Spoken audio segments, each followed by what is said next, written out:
Welcome back to Coast to Coast. On today's show, we're going to talk about the regular season's show of Aces versus Liberty, playoff watch for the 7 and 8 seeds, and a look ahead to Sun versus Liberty later this week. Cal, are you ready to get into it? I'm so ready. We got so much to talk about. Let's hit it. Yeah. So let's get into our headline of the week. We're finally done watching the Aces and the Liberty play against each other in the regular season. And I tweeted yesterday, I was like, for the millionth time, it's going to be Aces versus Liberty, it feels like. But just looking at their regular season, they went 2-2. The Liberty did win last night, and that is not including the Commissioner's Cup win that the Liberty had over the Aces. So if you wanted to count that, then it would be 3-2 in favor of the Liberty, which is huge, I think, just based on how the season started with how the Aces looked.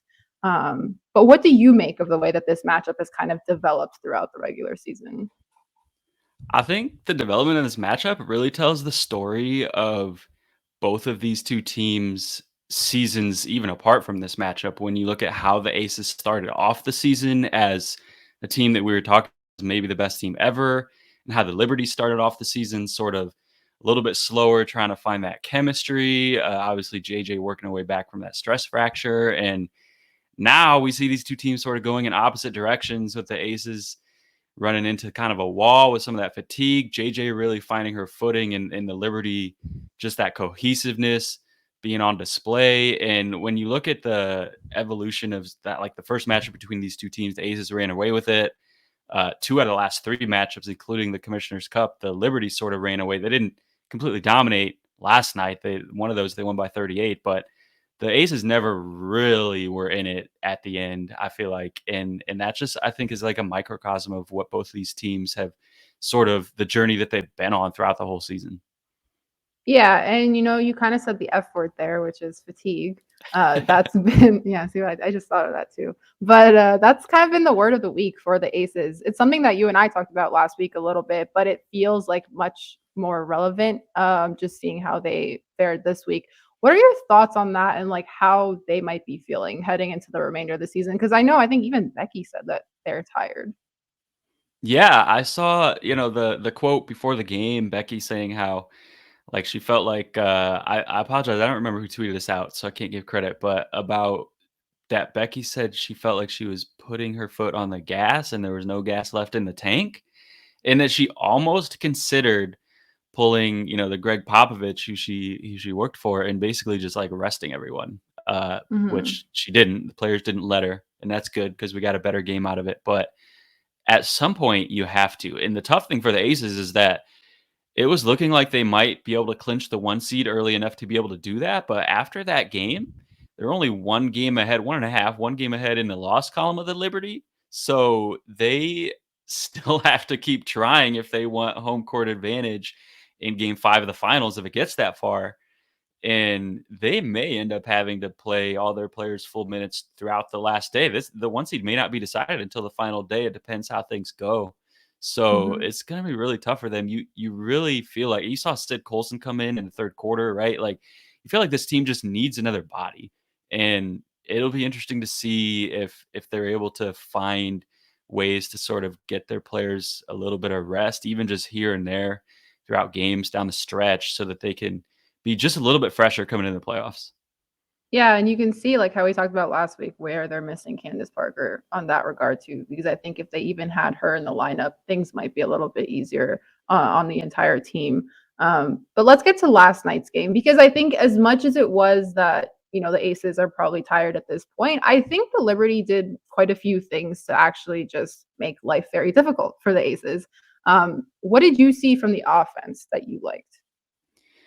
Yeah, well, I saw a couple things. Number one, more generally than just the offense, JJ got into early foul trouble, and the Liberty actually went on a run after that happened, which was, I think was huge because the two games we saw them play back to back in the Commissioner's Cup, and then 2 days later, a few weeks ago, they dominated in the Commissioner's Cup because JJ showed up big and won the MVP that game. Next game, John Quill gets into first half foul trouble, and the Aces sort of go on a run, and that was really kind of when they decided the game because of like without Candace, we talked about it last week, how difficult of a matchup John Quill presents for the Aces when they have to go small. So that was big.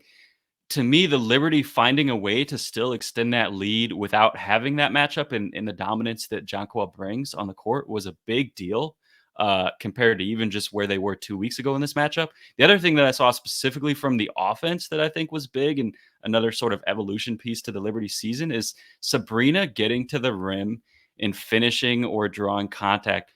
We saw, earlier in the season, and by the way, shout out to Miles Ehrlich. This is 2 out of 2 that I've shouted him out on this pod. We'll have to see if we can keep that streak going.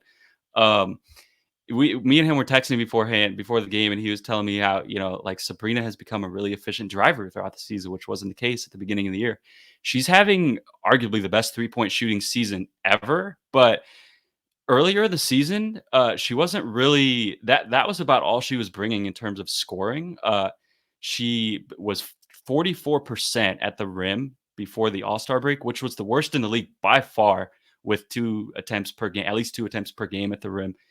August, she's 70%. Last 5 games, she's 83%, which is top 5 in the league. NECA's 82%. Asia is 84%. To give you some perspective, she's right there recently in terms of her percentage at the rim. So she's gone from basically one of the worst to one of the best in a matter of like a month in terms of finishing at the rim. And we saw a lot last night, as you see here, that she got a switch, took Kia Stokes off the bounce. This is an offhand finish too. These weren't just like easy wide open layups that we were seeing. She was Mhm. challenging people, drawing contact, getting to the free throw line, attacking switches. It was something that it's a really big piece to the Liberty offense because and look at that finish. That was an amazing finish. Like when you talk about someone who's shooting as well as she is at high volume like she is, when you're able to also put rim pressure like that, it just adds a whole new dimension that makes them that much tougher to guard. Yeah, for sure. And I think that's been huge for her development as well, because there have been a lot of moments in the past where it feels like the second she's faced with any kind of pressure on the defense, her confidence kind of goes down, and that's kind of where errors start to come in for her. So to see her attacking the rim like that and not being afraid to do it against a team like the Aces, who are very good defensively as well, like honestly, good for her. And speaking of defense, because it wasn't only the offense that went well for Liberty last night. In fact, even like when you mentioned when JJ went into early foul trouble there, I thought that the Liberty were able to go on the runs that they did because of their defense. And something that I specifically was watching for was the way that they were disrupting the Aces passes. Because what we've talked about this Vegas team this entire year has been how many offensive players they have on their squad. Therefore, the ball movement is incredibly big all the time. You have a lot of good playmakers, and they love to make those extra passes. What the Liberty were able to do last night is disrupt the passing, and that in turn led to a lot of turnovers for the Aces, just like you see right there. And I found that they did this throughout, like consistently throughout the entire game, which is what let them build up a lead and let them finish down the stretch. I just thought this was really impressive because, like, you have to play good defense against these top teams in the league if you want to have like a more solid game. Like if I were the Liberty, like they don't want to play from behind, especially when it comes to a team like Vegas. But they were so good. Like they were double teaming like Chelsea Gray there. Like they were double teaming, forcing her to make that extra pass, and it just felt like the Aces didn't know what to do. Like they kept trying to find open looks, but that just wasn't the case. And I thought the Liberty did a really good job of trapping and just overall just like looking for the passer, especially when you have a team like Aces who have so many offensive threats. I think it's way more important than just to like go ISO on everybody. But yeah, I really like that. But now that this matchup is done for the regular season, who do you have more confidence in the playoffs if this were to be the finals matchup? Because now I feel like it's way more even than it was at the beginning of the season. Yeah, it's so close at this point. I mean, if the final started today, I would definitely say the Liberty. I do think. Do we know for sure? I have heard that Candace is out for the season. I have heard that we don't know for sure. I actually don't know the answer. Do you know the answer to that? If Uh, there's even a chance that she I comes don't back? know. I know it's They slim, haven't really said anything, I don't think. Like, I right? haven't Which they really don't have seen to, much. Yeah, obviously, they don't but have to. So that's why I'm also just like not sure. yeah. So, without knowing that, I mean, to me, it feels pretty unlikely that she comes back. If she were to come back, that would definitely change things for me. And also, if the Aces are able to clinch the 1 seed and get their starters some rest, even just like 1 game off at the end of the season, I think that changes things for me too. Mhm. So it's possible that by the time we actually get to the finals, if this matchup is what we get, which is still over a month away, that I'm feeling differently. But if game one of the finals were starting tonight, I would take the Liberty. I would give at least a small edge to the Liberty, even right now. And if the Liberty were somehow able to steal that one seed and steal home court in that series, it would just swing it even that much more towards the Liberty, in my opinion.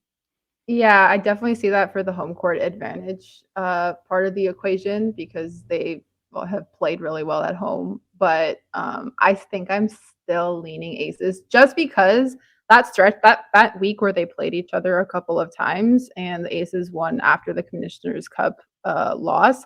I think the Aces have what it takes to stay in a series. I think the Liberty need to develop a little bit more experience playing the same team over and over because it did seem like they got a little bit fatigued and a little bit tired of facing the same squad in the same week. So I think that's something that I think that's also just an experience thing. Like that's what we've talked about the Liberty all season long. With they've needed time to gel, and they've been saying it over and over and over, and we've seen that come to fruition now. So maybe that happens in the playoffs as well. Maybe by the time they get to the finals, they're used to playing the same team over and over. But I think like right now, although the Aces are tired, I think a lot of teams are tired, and it's so close for me. It's so hard, and I actually really hate making predictions. But I think I would like give a really small edge to the Aces. Emphasis on small because I just think it's that even. Yeah, I mean, to me, that from what we've seen in this series, what honestly would not be shocking at all to me if we get a 5-game series is basically 4 blowouts that go 2 and 2 each way, which I hope that doesn't happen because I'm ready for, like, a down to the wire finish between these 2 teams, but Yeah. these teams are so close, and yet the games aren't close, and part of that is because of how much they both shoot the 3 ball, so one goes hot, one goes cold, all of a sudden it's a 20-point game. But and then obviously part of that is like the fatigue that we talked about and different other things. But I could easily see a really close series without all the games being close. But I do think the series would go 5, and I just hope that if nothing else, Game 5 would be at least really close. Yeah, and like not to compare it to the men's side, but it just makes me think of because I'm, from Toronto and a Raptors supporter over the years. It makes me think of like in 2019 when the Raptors and the 76ers faced off against each other and they went to 7 games, like and that Kawhi buzzer beater determined the whole series. But up until then, the games were very much up and down. And like I actually had no idea who was going to win the series. So like I wouldn't be surprised if something like that happened with the Aces and the Liberty, where like every game, like you said, is a blowout until like the last one, and then we just get like an incredible, very tight finish. Like that could be in the cards. Well, sign me up for that. I mean, not necessarily the blowout part, but like the iconic shot that everyone's going to remember forever in Game 7, or in this case, Game 5 to finish the Mhm. series. Sign me up for that all day, no matter who hits it, no matter who wins. Sign me up for that as a basketball fan. Yeah, yeah. So we'll see. I'm excited for the playoffs though. But all right, speaking of the playoffs, let's go to hear me out. Our topic for this week is which team makes the playoffs, and specifically in that 7th and 8th seed. We had 4 teams that we're kind of looking at right now who are in play for those 2 seeds, which is Fever, the Sky, the Sparks, and the Dream. Um, Cal's going to talk about the Dream. I'm going to talk about the Sparks. We both think that they are the ones who eventually make the 7th and 8th seed. Not that like the Fever, the Sky, they're not mathematically out of it, but just based on the points that we're about to talk about, we will explain why. Because Cal went first last week in the Hear Me Out segment. I'm going to go first because I made him go first last week. Since he was so quick to take the Sun as the most dangerous team in the playoffs. But I'll go with the Sparks. I think they're at the 8th seed. I think that's kind of where they stay. They're 15-19 right now. They were on that 6-game win streak before their latest loss to the Sun. I think what they've been able to do, because there's been a lot of questions surrounding this roster for a long time. And honestly, like they've really struggled with the injury bug this season. I mean, they just announced that Lexi Brown is going to be out for the remainder of the season with a non-COVID illness, which really sucks for this team. It's also not like the only absence we've seen from this roster throughout the whole season. So I think the way that they've been able to find a way to win games when it matters, close things out in the fourth quarter, like right when they need to make the playoffs, I think that's what gives me confidence that they will remain in that top 8. I mean, you look at Jordan Canada, who is a candidate for most improved player of the year. Neka is playing at a fantastic level again. I think there's some pieces of here, like Carly, the way Carly's been playing. There's pieces here that make them good enough to make the playoffs. And I think like I don't see the way the Sky have been playing this season. I honestly like at the beginning of the season, I had them to make the playoffs, but I just think it's not going to shake out that way just with the way things have gone. So yeah, I think the Sparks make that eighth spot as tight as it seems to be in the rankings right now. Yeah, the Sparks have been incredible down the stretch here. The last game they lost, but before that, I mean, 6 straight wins, and like you said, with all those injuries. So to me, like, I also think the Dream are gonna get in, and I should say that I have been probably wrong about the Sky more than I've been wrong about any team all year consistently. So we're gonna look back at this and maybe I'll be wrong again. The Sky have just been proving me wrong for months now, but when I'm looking at this, it's not even really about how these teams are playing on the court right now because absolutely the Sparks are playing a million times better than Atlanta is in the last month or so. Atlanta is going to back their way into the playoffs, and the Sparks are surging into the playoffs. That being said, like obviously the Dream are still in the 7th spot, so they kind of have a leg up in terms of just the standings.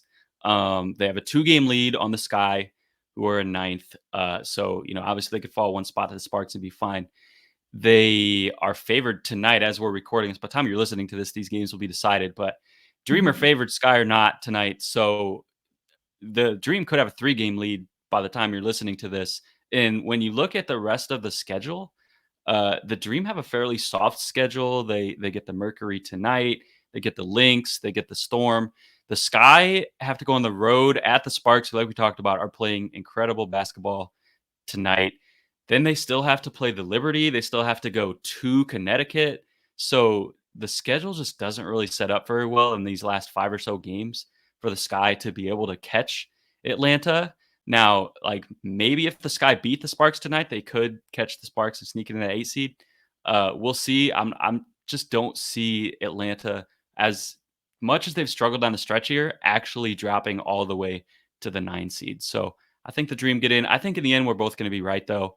I do think the Dream, whether they flip places or not, 7 and 8 are going to be the 7 and the 8 seed. The Dream and the Sparks. Mhm. Yeah, because I was going to ask you, do you think that like the Atlanta's like 3-game losing streak worries you a little bit? In terms of making the playoffs, no, because Okay. they still have a little bit of a cushion and they have a softer schedule. In terms of how they're going to play in the playoffs, yes. Like Yeah. I think Atlanta is 2 games and done in the playoffs, and I don't think those 2 games are going to be close. And like, not to be a hater, but they're going to get either the Liberty or the Aces as the 7 or the 8 seed. Atlanta has not been playing well. Liberty have been playing awesome.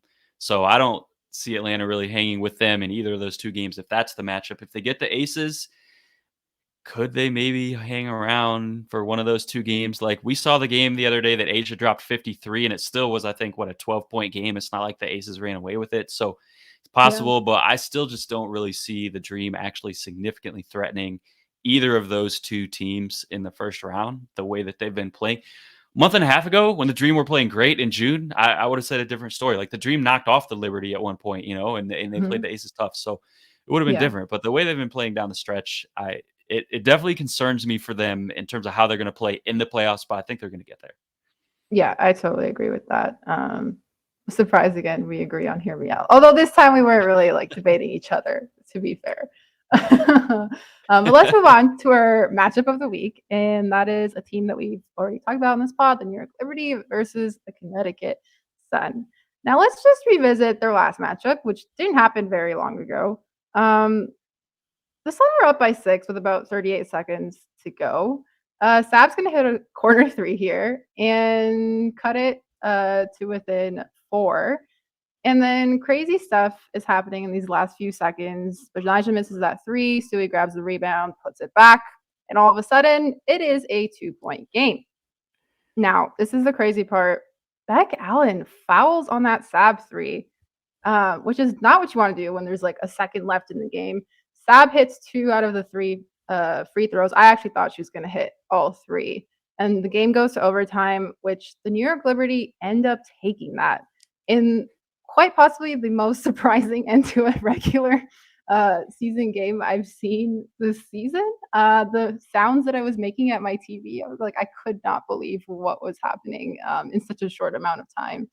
But what did you think about that last play to send to foul Sap, which ultimately sent them to overtime after the Sun were leading pretty much the entire game?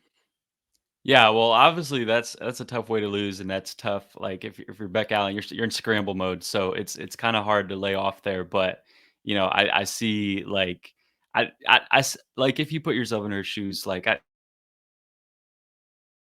not ready for that because your team just had the ball and turned it over, and a little bit of like a lackadaisical play, which you don't see very often on that inbound with Alyssa Thomas and Dewana Bonner. The thing to me about this game, like you talked about that last sequence, their last 30 seconds or so when they were down six, the Liberty had been climbing this mountain to get to that point for the whole really second half. They were down 20 at one point, Yeah. and to even cut it to 6 to 2 possessions under a minute left, like they had to obviously climb this huge mountain. So this is a demoralizing loss if you're the Connecticut Sun. If you're the Liberty, obviously this is a super energizing win, something you can build on. And it's gonna be interesting to see how both teams respond in this next game because like on one hand, if you're the Sun, like you're pissed off. You have to be. And but on the other hand, the Liberty are definitely going to have more to play for because almost certainly the Sun are going to be in the 3 seed. Liberty are still fighting for that 1 seed. And this game might matter in terms of the 1 seed, not only for the Liberty, obviously just winning the game, but the tiebreaker between the Liberty and the Aces, I believe, after their 2-2 head to head, is going to be record against 500 or better teams, which this is going to come into play for that. So it's a big deal for the Liberty. If you're the Sun and you're locked into the 3 seed, you're not going to rest people. Like you're going to try. I'm not going to sit here and be like, oh, they're not going to try. They're going to sit all their Mhm. starters. But if you're locked into that spot, are you really going to, in terms of X's and O's, kind of like bust out all of your secrets, in terms of the chess match? And you're going to maybe keep some stuff in your back pocket because this is maybe very likely going to be the 2 versus 3 semifinal. And you're going to get 3, 4, 5 games between these two teams in the playoffs. So you really don't want to show your hand, I think, if you're Steph White in that regard. So I'm just fascinated to see how the Sun handle this game from a lot of those different perspectives. But it like that game was an incredible finish. Yeah, just all around that run by the New York Liberty and the way that game ended was fantastic, just from a neutral Yeah. fan basketball perspective. Oh, yeah, and I think you had, like, a little nugget about, Beck Allen as well at the end there. Yes, I did. I almost forgot. Thank you for reminding me. That play, we You're should go back and welcome. uh we have to go back and play that first play though. The play where Sabrina cut it to yeah, there you go. Where she cut it from 6 to 3 here on the Mhm. sideline out of bounds. That little handoff in the corner from Jonquel. Uh They actually the Sandy has run this before a few times, but notably, she ran this for Beck Allen, Steph Dolson, same handoff in the corner there. You see for 3 to tie the game late last year against the Mystics. I found that interesting that they ran this play for Beck Allen last year late game situation, needing a 3, right? And then this Mhm. year, they run this play against Beck Allen. Now, Beck Allen wasn't guarding Sabrina on that play.